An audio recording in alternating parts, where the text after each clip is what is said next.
Kamu memilih ya? Hah? 431 niat baik berubah jadi buruk. Meskipun Amandamu tidak mendapatkan jawaban apapun dari Stevie Mo, tapi dia juga tidak bersedih.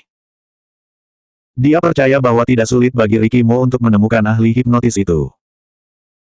Ricky Mo kembali ke rumah dan menyerahkan mantelnya kepada pembantu lalu duduk di sofa. Dia mengangkat kepalanya untuk melihat lampu kristal yang ada di atas kepalanya dan melihat sekeliling. Villa yang begitu besar terasa dingin, hanya ada pengawal dan pembantu. Dia mengeluarkan ponselnya tanpa sadar, tangannya menekan bagian pesan. Hanya ada satu pesan di situ. Dan itu adalah pesan yang dikirim oleh Amandamu untuknya, isinya sangat sederhana, "Selamat malam," 2 kata. Pada waktu dia menerima pesannya, dia hanya merasa wanita ini kurang kerjaan dan ingin memasukkannya dalam daftar blacklist, tapi tidak tahu mengapa akhirnya dia tidak melakukannya. Mungkin waktu itu dia sudah sangat mengantuk. "Tuan muda." Suara Doni membuat lamunan Ricky Mo terhenti. Ricky Mo mengunci layar ponsel sebelum dia melihat ke arah Doni. Dia tidak mengatakan apa-apa dan hanya mengangkat alisnya yang berarti menyuruh Doni bicara. Doni bertanya dengan hati-hati, "Tuan muda ingin makan apa?" Kondisi Ricky Mo agak khusus belakangan ini sehingga Doni langsung tinggal di rumah Ricky Mo. Untung saja, Ricky Mo mempercayainya. Namun, dia benar-benar melaksanakan pekerjaannya sebagai asisten khusus dengan sangat baik. Dia tidak hanya membantu Ricky Mo dalam masalah pekerjaan, bahkan dia juga harus mengurus keperluan sehari-harinya. Karena masalah tadi malam, para pembantu yang ada di dapur tidak berani sembarangan memasak. Mereka takut Ricky Mo akan marah jika tidak cocok dengan rasa masakannya, maka mereka meminta Doni untuk menanyakannya kepada Ricky Mo. Ricky Mo berkata dengan datar, "Aku mempekerjakan mereka untuk masak untukku kan. Masalah sekecil ini masih harus tanya kepadaku." Doni berpikir dalam hati, mungkin itu masalah kecil baginya, tapi bagi para pembantu itu, ini merupakan masalah yang sangat besar. Doni memberanikan diri untuk bertanya, "Tuan muda, apakah kamu ingin makan masakan nyonya?" Ricky Mo tidak mengoreksi panggilan Doni, dia hanya bertanya, "Maksudmu Amandamu?" Doni memperhatikan masalah ini dan menjawab, "Iya." Ricky Mo mendengus dan nada bicaranya menyindir, "Kemarin malam dia datang sendiri untuk memasak, sekarang sudah jam berapa tapi masih belum melihatnya, dia bersikap seperti ini dan masih berharap menikah denganku lagi. Mimpi." Doni menyeka keringat karena terkejut. Waktu itu ketika dia bekerja untuk Ricky Mo dan menjadi asisten khususnya, dia baru lulus, pada waktu itu media Sengding belum terkenal tapi sudah mulai menghasilkan uang. Ricky Mo adalah pebisnis ulung, kemampuannya melebihi orang lain. Kemajuan media Sengding bisa dilihat oleh semua orang.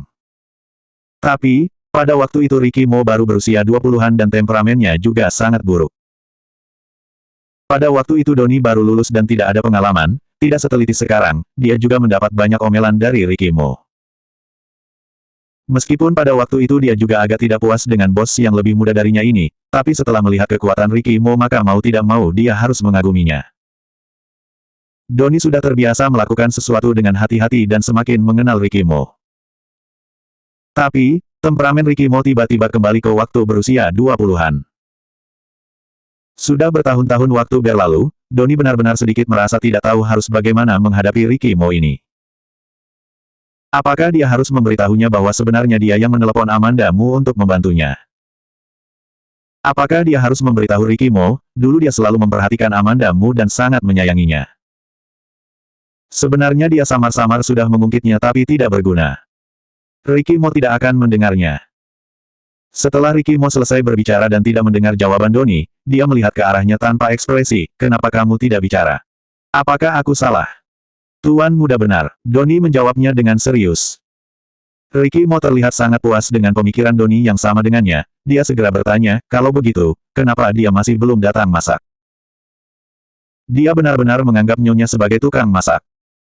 Doni berkata, "Nyonya masih perlu menjaga Joanna, wajar jika dia tidak datang masak." Ricky Mo terdiam sejenak dan berkata, "Putriku." Doni mengungkit Joanna Mo dan terdengar senyum di dalam suaranya, "Iya, kamu yang membesarkan Joanna, dia sangat lucu." Ricky Mo teringat bahwa kemarin siang dia melihat bola kecil itu di aula, dia terlihat kecil dan lembek, dia merasa dia bisa menekannya dengan satu jari tangannya. Dia tidak tahu apakah dia lucu atau tidak, dia hanya merasa dia sangat kecil. "Karena aku yang membesarkannya, mengapa Amandamu membawanya?" Ricky Mo berkata dan berdiri. Donnie tidak tahu apa yang Ricky Mo pikirkan, Tuan Muda. Apakah kamu tahu di mana Amandamu tinggal? Donnie menganggukkan kepalanya, tahu. Tapi dia tetap tidak tahu apa yang sedang dipikirkan oleh Ricky Mo. Mari pergi. Setelah Ricky Mo selesai bicara, dia berjalan keluar duluan. Donnie mengikutinya dari belakang, Tuan Muda, kamu mau kemana? Ricky Mo tidak melihatnya dan berkata dengan datar, aku akan pergi membawa bola kecil yang aku rawat sejak kecil untuk pulang ke rumah. Donnie, sepertinya niat baiknya berubah menjadi hal buruk. Joanna, ambil mangkokmu, segera makan. Amandamu sudah selesai memasak masakan terakhir dan memanggil Joanna Mo untuk mengambil mangkoknya. Iya, aku datang. Segera terdengar suara imut Joanna Mo dan dia segera berlari ke dapur. Amandamu memberikan mangkok dan sumpitnya kepadanya, bawa ke meja makan. Joanna Mo menjawabnya, baik. Joanna Mo membawa mangkok itu dengan bunyi, deng, deng, deng, dan meletakkannya ke meja dengan bunyi, bruk. Amandamu membuka tutup panci untuk melihat supnya sudah matang atau belum dan mendengar Joanna Mo memanggilnya dari luar, ibu, ada orang mengetuk pintu. Di mana Bibi Lucy? Dia ada di dalam toilet. Amandamu mengaduk sup di dalam panci, tunggu sebentar, aku akan membuka pintunya. Aku saja, Joanna Mo berkata dengan berani, tanpa menunggu Amandamu menjawabnya, dia sudah berlari keluar dengan gembira. Amandamu buru-buru meletakkan sendok yang ada di tangannya dan berjalan keluar, Joanna, aku yang buka pintunya. Ketika dia keluar, Joanna Mo sudah membuka pintunya. Joanna Mo mengangkat kepalanya dan melihat pria besar yang berdiri di depan pintu, sepasang matanya bersinar, Ricky Mo. Amandamu ingin pergi menghentikannya tapi sudah terlambat. Joanna Mo sudah bergegas ke arahnya, memeluk kaki Ricky Mo. Dengan tinggi badannya, dia hanya bisa memeluk kaki Ricky Mo. Ricky Mo berbalik dan melihat Donnie yang ada di belakangnya, apakah menurutmu ini lucu? Kemudian dia menunduk ke bawah untuk melihat Joanna Mo, dia mengerutkan alisnya, kamu panggil aku apa? Joanna Mo tertawa, hehe, dan terdengar nada bicara untuk membujuknya, ayah. Ricky Mo membeku, anak kecil yang begitu iseng ini adalah putrinya. Dia mengangkat kepalanya untuk melihat Amandamu, dia curiga Amandamu yang mengajarinya ini semua. Amandamu seolah-olah bisa melihat pikiran Ricky Mo, dia mengangkat Joanna Mo dan meletakkannya ke dalam gendongan Ricky Mo, Joanna sudah 2 hari tidak melihatmu, dia kangen padamu. 432 mimpi di siang bolong. Sebuah badan yang lunak datang dalam pelukannya, Ricky Mo tanpa sadar mengulurkan tangan untuk mengendong Joanna Mo. Joanna Mo memegang leher Ricky Mo dengan sepasang mata yang cerah. Dia menunjuk ke arah ruang makan, ayah, makan. Amandamu tidak tahu mengapa Ricky Mo tiba-tiba datang ke rumah Lucy Sen, tapi dia tahu Ricky Mo pasti punya tujuan jika dia datang ke sini. Joanna Mo sangat senang, meskipun benar-benar ada masalah, Amandamu juga tidak akan bertanya kepada Ricky Mo sekarang. Dia baru akan mengatakan sesuatu, Lucy Sen yang mendengar suaranya mendahuluinya, bos besar, lama tidak bertemu. Ini adalah pertama kali Lucy Sen bertemu dengannya setelah terakhir kali melihatnya di Jade Imperial. Selang beberapa waktu ini, sudah terjadi banyak hal, dia tentu saja sangat penasaran ketika melihat Ricky Mo. Buat apa berdiri di sana, masuklah. Lucy Sen berdiri di samping Amandamu, setelah dia selesai bicara, dia mendorong Amandamu. Amandamu melihat ke arah Ricky Mo, masuklah. Donnie membisikkan sesuatu di telinga Ricky Mo, Tuan Muda, masuklah. Alis Ricky Mo mengerut, tidak tahu apa yang dia pikirkan, akhirnya dia masuk ke dalam juga. Begitu dia masuk, Joanna Mo meluncur turun dari gendongannya, dia menarik tangan Ricky Mo masuk. Ketika sampai di meja makan, dia membantu Ricky Mo menarik kursinya. Ayah duduk, makan. Hanya saja, kursinya besar dan berat, Joanna Mo mengerahkan seluruh kekuatannya dan hanya menggerakkan sedikit kursinya. Ricky Mo melihat ke bawah, dia melihat muka Joanna Mo memerah, bibirnya dikatupkan dengan rapat, dia terlihat memaksakan diri dan serius. Sebelumnya dia mendengar Donnie mengatakan bahwa putrinya sangat lucu. Tapi dalam pandangannya, kata lucu sangat subjektif. Pada saat ini, dia merasa bola kecil ini sangat lucu. Dia menggerakkan jarinya dan ingin membantu Joanna Mo, tapi dia melihatnya begitu serius dan menahan diri untuk tidak bergerak. Amandamu sudah memperhatikan segala reaksinya sejak dia masuk. Mengapa pria ini jahat sekali? Amanda Mu menghampirinya dan menarik Joanna Mo pergi. Joanna, sudah cukup, ayah sudah bisa duduk. Joanna Mo mengangkat kepalanya, dia agak bingung, dia merapikan poninya dan menepuk kursinya, dia menarik tangan Ricky Mo menyuruhnya duduk. Ricky Mo akhirnya duduk juga. Lucy Sen selalu takut pada Ricky Mo. Setelah Ricky Mo duduk, dia memilih tempat duduk yang paling jauh jaraknya dari Ricky Mo. Ruang makannya tidak terlalu besar, setelah Donnie dan Lucy Sen duduk, hanya tersisa ruang kosong di samping Ricky Mo. Amanda Mu duduk di samping Ricky Mo dan membiarkan Joanna Mo duduk di tengah mereka. Anak itu tidak memiliki pengetahuan tentang waktu, karena dia sudah 2 hari tidak bertemu dengan Ricky Mo tapi bagi Joanna Mo ini sudah lama. Anak kecil mengungkapkan perasaannya secara langsung. Amanda Mu mengambilkan makanan untuknya, dia menggunakan sumpitnya sendiri yang penuh nasi untuk mengambilnya dan meletakkan ke dalam mangkok Ricky Mo, dia tersenyum manis, ayah makan ini. Ricky Mo sebenarnya memiliki sedikit penyakit anti kotor. Meskipun ketika dia bersama dengan Amanda Mu, dia tidak menunjukkannya dengan jelas tapi tidak sulit untuk melihatnya. Ricky Mo melihat daging yang penuh butiran nasi itu dan melihat wajah Joanna Mo yang penuh harapan, alisnya mengerut menjadi satu. Amanda Mu merasa tidak enak, dia baru ingin mengatakan sesuatu dan dia terkejut ketika melihat Ricky Mo menyingkirkan butiran nasi di daging itu dan memasukkannya ke dalam mulutnya. Namun, ketika dia mengunyahnya, ekspresinya terlihat kaku.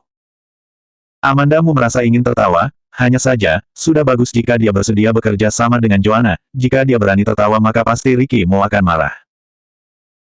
Joanna Mo melihat Ricky Mo memakan daging itu, dia sangat senang sambil makan nasinya. Amanda Mu hanya masak 3 macam sayur dan 1 kuah, untungnya ketika dia memasak nasi tadi, dia berpikir akan membuat nasi goreng besok pagi, jadi dia memasak lebih banyak nasi. Ricky Mo sebelumnya hanya makan mie yang dimasak oleh Amanda Mu, sekarang dia makan masakan Amanda Mu dan menyadari bahwa masakan Amanda Mu sangat enak. 3 macam sayur dan 1 sup, semuanya habis dan hanya tersisa piringnya saja. Setelah makan, Lucy Sen dan Donnie merapikan piringnya. Sekarang di ruang makan hanya ada Ricky Mo bertiga sekeluarga. Ricky Mo duduk diam di kursi, wajahnya tampak tenang dan duduk dengan sombong dengan gaya seorang tuan muda Mo. Amanda Mu membantu Joanna Mo menyeka mulutnya. Kemudian dia melompat turun dari kursi dan pergi bermain. Di ruang makan hanya tersisa Ricky Mo dan Amanda Mu berdua. Amanda Mu bertanya duluan, kenapa kamu tiba-tiba datang? Suara Ricky Mo terdengar serak dan tidak terdengar ada emosi lain, datang menjemput Joanna. Menjemput Joanna, Amanda Mu langsung berbalik melihat Ricky Mo dan terdengar nada mencibirnya, buat apa kamu menjemputnya pulang? Kamu mau memperlihatkan dirimu yang sedang marah? Atau kamu mau menakutinya dengan melempar barang? Ricky Mo berteriak pelan, Amanda Mu. Nada bicaranya lebih dingin dibandingkan tadi dan terdengar sedikit marah. Amanda Mu menggerakkan bibirnya dan tidak berbicara. Dia melihat Ricky Mo masih ingin berbicara, dia menunggu Ricky Mo menyelesaikan perkataannya dulu. Akhirnya, Ricky Mo berkata, sikapmu seperti ini, kamu masih mau menikah denganku lagi. Amanda Mu. Sebenarnya dia sedikit tidak mengerti, apa yang dipikirkan oleh Ricky Mo. Tapi setelah dia berpikir kembali, pikiran Ricky Mo sekarang berada pada usia 20-an dan ini berarti, sekarang dia sama sekali belum ada perasaan kepadanya. Mungkin Donnie sudah mengatakan masalah beberapa tahun yang lalu kepada Ricky Mo. Sekarang posisinya dan Ricky Mo sudah bercerai, dia sekarang sangat agresif dan tentu saja Ricky Mo akan berpikir seperti itu. Jika melihat dari sudut pandang yang lain maka pikiran Ricky Mo ini sebenarnya juga tidak salah. Dia memang ingin menikah lagi dengan Ricky Mo. Dia ingin membantunya memulihkan ingatannya dan bersamanya kembali. Mereka sudah melalui banyak hal dan hanya ingin bersamanya saja. Amanda Mu berpikir seperti itu dan hatinya merasa sedikit lega, benar, aku ingin menikah lagi denganmu, mimpimu aku memikirkan masalah itu. Kemarin dia tiba-tiba ingat kembali masa lalunya, ketika menghadapi hal ini, dia juga merasa sedikit tidak adil. Melihat pria yang dia cintai menjadi asing dengan dirinya, hatinya sangat sedih. Hanya saja, perasaan manusia tidak bisa diukur dengan adil atau tidak adil. Asalkan bisa bersama itu sudah cukup. Ricky Mo tertawa, mimpi di siang bolong. Ekspresi Amanda Mu sedikit berubah tapi segera menjadi tenang.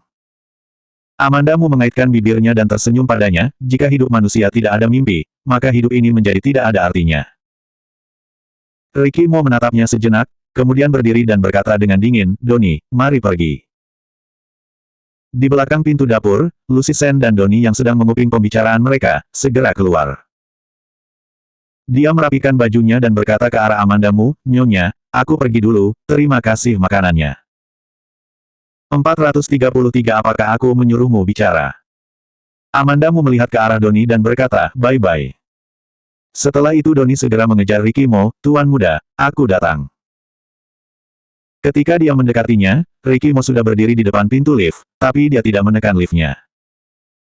Donnie maju dan menekan liftnya dan memanggilnya, Tuan Muda. Ricky Mo tersenyum dingin, aku tidak pernah melihat wanita yang tidak tahu malu seperti dirinya.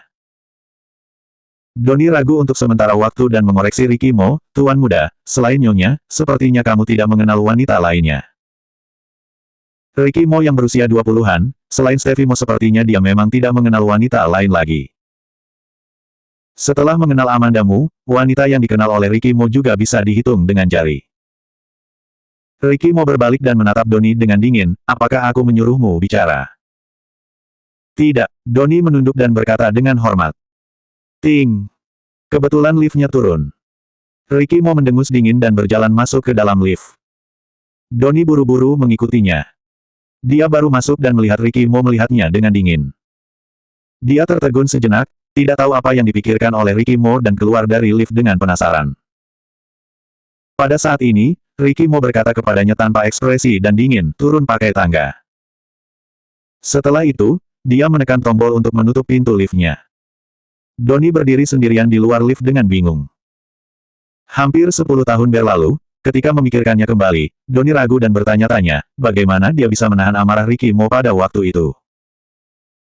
Tapi waktu sudah berlalu selama 10 tahun, sekarang dia hanya bisa menahannya.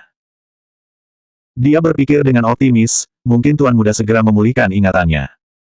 Begitu Donnie dan Ricky Mo keluar, Lucy Sen mengikutinya keluar. Dia dan Donnie barusan bersembunyi di dapur untuk menguping pembicaraan Amandamu dan Ricky Mo.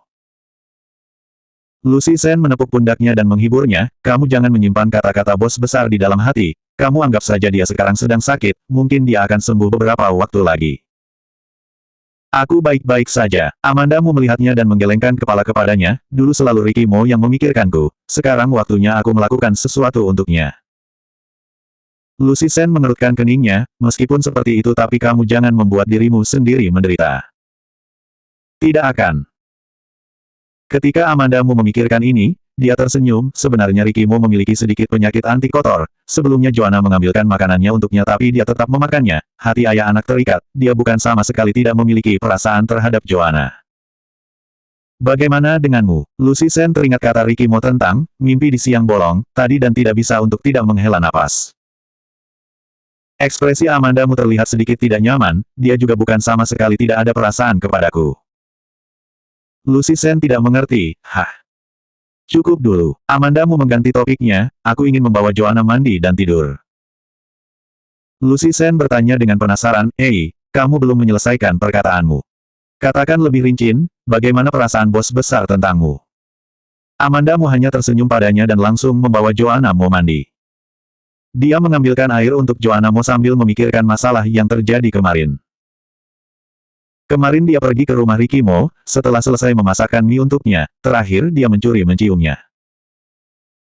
Menurut temperamen Ricky Mo, jika dia benar-benar tidak ada perasaan kepadanya dan sangat membencinya, hari ini dia tidak akan datang mencarinya dan makan bersamanya dengan damai. Meskipun dia mengatakan bahwa dia hanya datang menjemput Joanna Mo, tapi dia pasti datang untuk mencarinya. Dia hari itu mencuri mencium Ricky Mo masih bisa duduk dengan damai dan makan bersamanya, bukankah ini menunjukkan bahwa dia ada perasaan terhadapnya? Jika Ricky Mo tidak ada perasaan terhadapnya, berdasarkan temperamennya, Amandamu mencuri menciumnya, apakah dia bisa datang ke sini seperti tidak pernah terjadi sesuatu? Tentu saja tidak. Jika Ricky Mo membenci seseorang, dia memiliki banyak cara untuk menyiksa orang itu. Bagi Amandamu ini juga merupakan hal yang baik. Asalkan Ricky Mo ada perasaan terhadapnya, tidak membencinya, juga tidak menolak jika dia mendekatinya, bukankah masalah mereka bersama kembali tinggal menunggu waktu saja? Amandamu meminta Donnie membantunya mengurus dokumennya, Donnie segera membantunya mengurusnya. Setelah dia selesai membantu Amandamu mengurus kartu identitas dan semua kartu bank, dia menyerahkannya sendiri kepada Amandamu. Amandamu tahu bahwa Doni sangat cekatan dalam mengurus masalah, tapi dia juga tidak menyangka akan secepat ini. Setelah Amandamu mengambil kotak yang diserahkan Doni kepadanya, dia berkata, "Sudah merepotkanmu." Doni tersenyum pahit, "Tidak, lebih gampang daripada membantu tuan muda." Amandamu terkejut dan segera menyetujuinya, sekarang emosinya agak besar. Doni menggelengkan kepalanya, "Aku harus pergi ke perusahaan dulu." Setelah mengantar Doni pergi, Amandamu membawa barangnya masuk ke dalam rumah. Dia membuka kotak dan mengambil isi yang ada di dalamnya, itu adalah kartu identitasnya, paspor, kartu bank dan barang lainnya. Amandamu melihat barang-barangnya dan memasukkannya dalam dompet. Sekarang, tidak ada petunjuk sama sekali mengenai ahli hipnotis yang menghipnotis Rikimo, Doni juga terus mengirim orang untuk menyelidikinya. Tidak banyak yang bisa dia lakukan saat ini, lakukan semua secara bertahap saja. Yang paling penting sekarang adalah harus mencari sebuah tempat tinggal karena tidak bisa tinggal terus di rumah Lucy Sen. Amandamu terpikir Weibo miliknya. Dia memasukkan beberapa kali kata sandi dan akhirnya bisa masuk juga. Setelah berhasil masuk, banyak sekali pesan yang belum dibaca, ponselnya terus bergetar sehingga tangannya merasa pegal. Amandamu meletakkan ponselnya di samping dan membiarkannya bergetar. Setelah beberapa saat, setelah ponselnya diam, Amandamu baru mengambil ponselnya. Ada banyak pesan pribadi dan pesan notifikasi dan banyak pesan yang tertuju padanya. Matanya kabur melihatnya. Amandamu sedikit tersentuh. Pada waktu itu, dia menjual naskahnya pada Emeline Qin, dia juga tidak berpikir akan seterkenal ini. Pada waktu itu dia hanya pikir, semoga Emeline Qin tidak rugi. Tapi tidak diduga, The Lost City, lebih baik dari yang dia kira. Amandamu melihat sedikit pesan notifikasi dan pesan pribadi, lalu memposting sebuah Weibo. Terima kasih atas dukungannya semua terhadap The Lost City. Sebuah pesan Weibo yang sangat sederhana tanpa bahasa yang berlebihan. Begitu pesannya ini dikirim, segera ada yang berkomentar. Benarkah ini penulis naskahnya? Apakah ini Amanda? Apakah ini penulis skenario, The Lost City? Tidak bisa dipercaya, dalam hidupku, akhirnya aku bisa menunggu penulis skenario memperbaharui Weibo. Apakah The Lost City 2 sudah ditulis? Jumlah komentar dan posting ulang terus bertambah. Amandamu tidak melihatnya lagi setelah melihat beberapa, dia menemukan bahwa dia tidak mungkin selesai melihatnya. Dia baru saja menggosongkan pesan pribadi dan pesan notifikasi, sekarang ada pesan baru yang belum dibaca lagi. Namun, setelah melihat para penggemar masih mengingatnya dan memperhatikannya, hatinya merasa senang dan juga tersentuh. 434 Memperjuangkan Cinta. Amandamu membuka Weibo dan memutuskan untuk memeriksa apakah masih ada uang dalam rekeningnya. Dia memeriksanya dan menemukan bahwa uangnya masih ada 200 juta lebih. Uang ini mungkin tidak banyak bagi Lucy Sen dan Rikimo, tetapi bagi dirinya, uang ini tidak termasuk sedikit. Uang ini cukup untuk menghidupinya bersama Joanna sebelum dia menulis naskah baru. Lucy Sen kebetulan mendorong pintunya saat ini, apa yang kamu lakukan?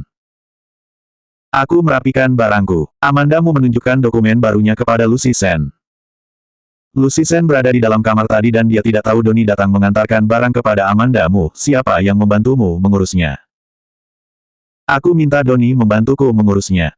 Amandamu berkata dan mengeluarkan kartu bank dari dompetnya, aku ingat, aku masih ada sedikit uang di dalam bank, tapi aku tidak ingat ada berapa banyak, aku barusan memeriksanya, aku dan Joanna bisa hidup lama dengan uang ini. Setelah Lucy Sen mendengarnya, tentu saja dia tahu bahwa Amandamu ingin pindah dari rumahnya. Lucy Sen mengerutkan alisnya, kamu tidak apa-apa tinggal di tempatku, kita adalah teman, kamu jangan sungkan kepadaku.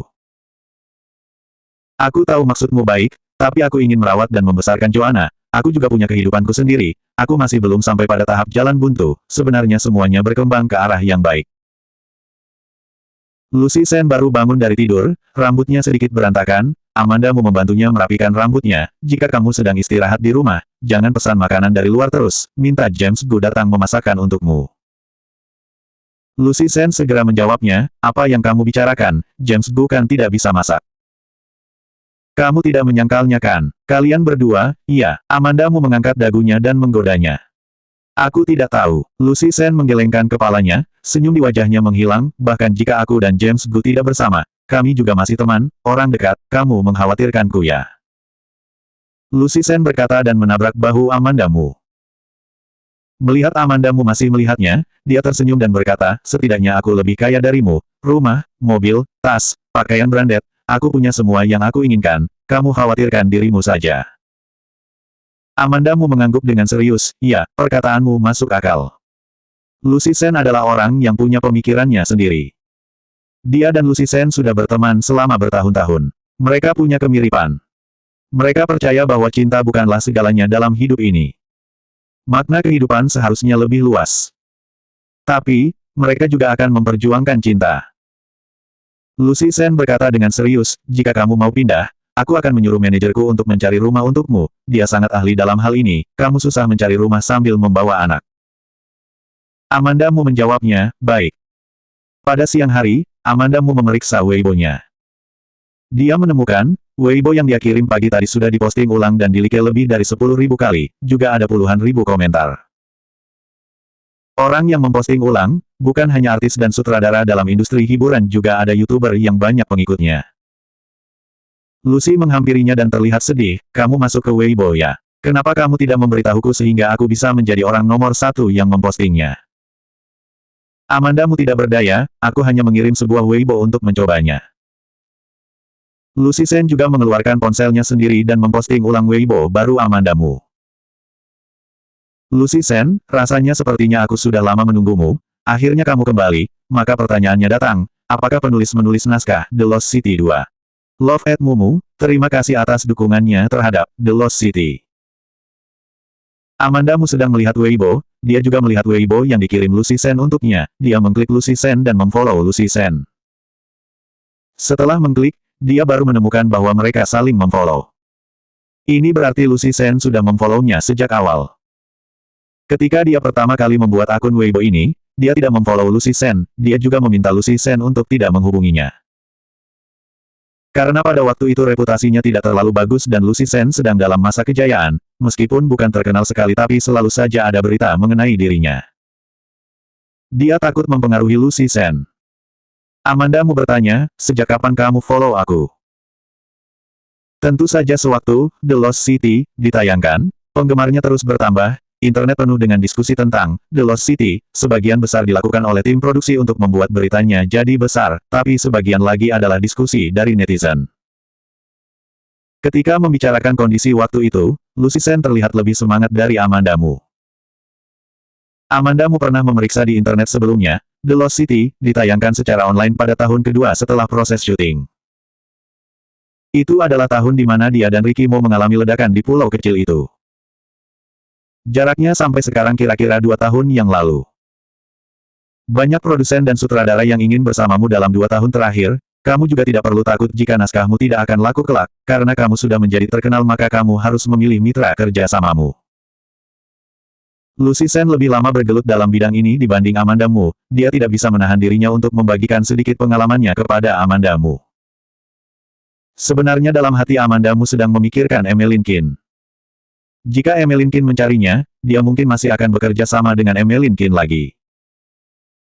Pada waktu itu Emeline Kin membantunya dalam keadaan mendesak, sekarang dia juga masih mau bekerja sama bersama Emeline Kin lagi. Selain itu, dia juga mempercayai kemampuan Emeline Kin. Jika akan mengeluarkan The Lost City 2, dia tetap akan bekerja sama bersama Emeline Kin lagi. Amandamu memposting Weibo dan masuk dalam berita hiburan. Dalam beberapa hari berikutnya, Amandamu menerima banyak panggilan. Sebagai besar teleponnya ingin bekerja sama dengan Amandamu. Amandamu menolaknya dengan sopan. Selain karena dia sedang menunggu Emeline Kin, dia juga sedang sibuk pindah rumah. Lucy Sen ada kerabat yang pindah dan tinggal di luar negeri dan meninggalkan sebuah rumah. Dia merasa sayang untuk menjual rumahnya tapi mereka takut jika rumahnya akan menjadi berdebu karena tidak ditinggali maka dia meminta Lucy Sen menyewakannya. Lucy Sen awalnya menyerahkan kepada manajernya untuk mengurus masalah itu, tapi rumah itu belum disewa orang. Karena rumah itu belum tersewa, maka Lucy Sen langsung menyewakan rumah itu kepada Amandamu. Lucy Sen dan manajernya sama-sama membawa Amandamu untuk pergi melihat rumahnya. Rumah itu berada di daerah perumahan, lingkungannya indah, lokasinya geografisnya juga bagus. Yang lebih penting lagi, lokasi rumah berada di jalan menuju ke perusahaanmu. Dapat dikatakan bahwa lokasinya sangat strategis. Dekorasinya bagus dan perabotannya lengkap. Lucy Sen membuka tirai dan bertanya kepada Amandamu, bagaimana menurutmu, apakah kamu suka? Lumayan bagus. Amandamu sangat puas dengan rumahnya. Kamu tinggal dulu, masalah uang sewa, kamu bayar sedikit saja, mereka tidak kekurangan uang, mereka hanya ingin ada yang tinggal di rumahnya dan tidak debuan. Meskipun Lucy Sen berkata seperti itu tapi Amandamu tetap membayar sewanya sesuai harga pasaran. Karena rumah itu sudah lengkap maka Amandamu pindah dalam waktu 2 hari. Anak kecil selalu penuh rasa ingin tahu dengan lingkungan baru. Begitu Joanamo sampai di rumah itu, dia melihat sekeliling dan berlari ke sana kemari penuh penasaran. 435 memori menurun Eki meningkat. Amandamu duduk di sofa, dia melihat Joanamo berlari ke sana kemari dan sekarang dia baru ingat bahwa dia sudah tidak bertemu dengan Ricky Mo selama beberapa hari. Amandamu merasa sedikit sedih karena ini berbeda dari sebelumnya. Dulu, ketika dia dan Ricky Mo tidak tinggal bersama, Ricky Mo akan marah karena dia tidak berinisiatif menghubunginya. Sekarang, karena dia sibuk dalam beberapa hari ini maka dia tidak bisa menghubunginya tapi Ricky Mo juga tidak berinisiatif meneleponnya untuk menanyakan kabarnya. Amandamu merasa sedih tapi dia tetap mengeluarkan ponselnya untuk menghubungi nomor telepon Ricky Mo. Teleponnya terhubung, tapi tidak ada yang mengangkatnya. Amandamu meneleponnya 2 kali berturut-turut, tapi tidak ada yang menjawabnya. Hatinya merasa gelisah, jangan-jangan Ricky Mo memasukkannya dalam daftar hitam. Gedung perusahaan Mo. Dalam ruang pertemuan, Ricky Mo duduk di tempat utama, di bawahnya ada sekelompok eksekutif tingkat tinggi yang duduk dengan rapi. Ricky Mo melihat dokumen yang ada di tangannya, alisnya terus mengerut. Orang-orang yang ada di bawah bahkan lebih tidak berani bersuara lagi. Donnie berdiri di belakangnya dengan konsentrasi tinggi. Pada saat ini, ponsel Ricky Mo yang berada di atas meja tiba-tiba berbunyi. Nada dering yang renyah terdengar di ruang pertemuan yang tenang. Mata para eksekutif yang berada di bawah semuanya tertuju pada ponsel Ricky Mo. Donnie berdiri di belakangnya, begitu dia melihat ke bawah, terlihat jelas tampilan panggilan di telepon, wanita yang tidak tahu malu. Donnie berpikir sejenak dan langsung tahu bahwa itu adalah nama yang diberikan Ricky Mo untuk Amandamu. Wanita yang tidak tahu malu. Tidak tahu siapa sebenarnya yang lebih tidak tahu malu. Ricky Mo tidak langsung mengangkat teleponnya, dia hanya melirik sekilas telepon yang tidak berhenti berbunyi itu. Ini sangat jauh berbeda dengan Ricky Mo yang dulu ketika dia melihat telepon dari Amandamu maka dia akan buru-buru menjawabnya. Ricky Mo tidak mengangkatnya sampai telepon berhenti berbunyi. Donnie tidak tahu maksud Ricky Mo. Jika Ricky Mo sudah tidak ada perasaan lagi kepada Amandamu, maka dia tidak akan memberikan kesempatan kepada Amandamu untuk meneleponnya. Tapi jika ada perasaan, mengapa dia tidak mengangkat teleponnya? Jangan-jangan dia sedang menyusun rencana. Donnie terkejut dengan pemikirannya ini. Dulu, mana mungkin Ricky Mo memainkan banyak trik terhadap Amandamu, jika suka maka dia langsung mengejarnya, jika tidak maka dia akan membuangnya jauh-jauh. Memori Ricky Mo menurun tetapi EQ-nya menjadi lebih baik. Ponselnya sudah berhenti berbunyi, layarnya juga sudah mati, Ricky Mo mengalihkan pandangannya dan langsung melihat dokumen yang ada di tangannya. Tapi segera, teleponnya berbunyi lagi. Telepon lagi. Dia mau lihat, wanita tidak tahu malu itu akan bertahan sampai berapa kali. Hanya saja, sebelum dia menebak Amandamu bisa bertahan berapa kali, dia menyadari bahwa dia sendiri tidak tahan untuk tidak menjawab teleponnya.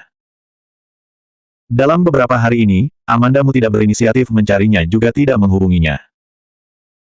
Apakah sikap wanita seperti ini masih berpikir bisa menikah kembali denganku? Jika dia benar-benar ingin menikah lagi dengannya, bukankah dia harus menggunakan setiap kesempatan untuk berbaikan dengannya? Tapi Amandamu hanya pergi ke rumahnya dan membuatkan semangkok mie untuknya saja. Hari berikutnya, dia yang mengambil inisiatif untuk mencarinya, dia mengatakan sesuatu yang sepertinya masuk akal tapi sepertinya juga tidak masuk akal dan sekarang dia tidak mempedulikannya lagi. Mana ada wanita seperti ini? Ketika Ricky Mo memikirkan ini, dia tersenyum dingin. Orang yang duduk dekat dengannya, bisa mendengar tawanya sehingga mereka merasa ketakutan. Akhir-akhir ini temperamen Presiden Direktur semakin aneh sehingga sekarang mereka sangat takut dengan pertemuan. Meskipun mengadakan pertemuan, mereka juga tidak berani sembarangan bicara. Ricky Mo melihat ponsel itu sejenak tanpa ekspresi dan memutuskan untuk mengangkat teleponnya. Sudahlah, karena Amandamu sudah berinisiatif meneleponnya, maka dia akan mengabulkan keinginannya dan menjawab teleponnya. Hanya saja, tangannya baru sampai setengah, telepon tiba-tiba berhenti. Amandamu menutup teleponnya. Dan Donnie yang berdiri di belakang Ricky Mo melihat semua gerakannya, diam-diam berteriak dalam hati. Benar saja, Ricky Mo mengepalkan tangannya yang sampai setengah, setelah menariknya kembali, dia perlahan-lahan berdiri mengambil dokumen perencanaan dan melemparnya dan berkata dengan dingin, kalian berani membawa barang seperti ini untuk ditunjukkan kepadaku. Pungut sendiri dan buat lagi. Setelah dia selesai mengatakannya, dia berbalik dan keluar dengan marah.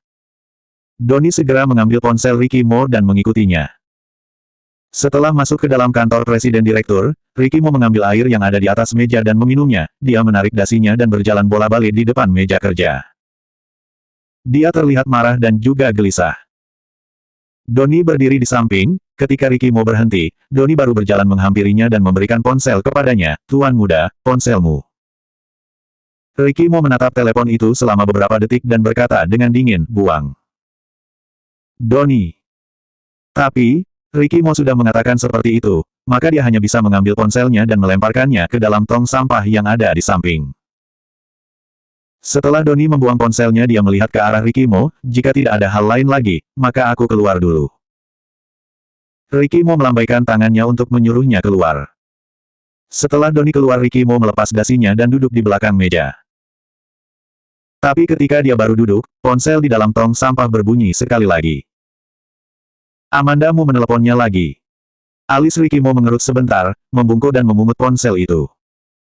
Tampilan yang ada di layar ponsel bukan, wanita yang tidak tahu malu.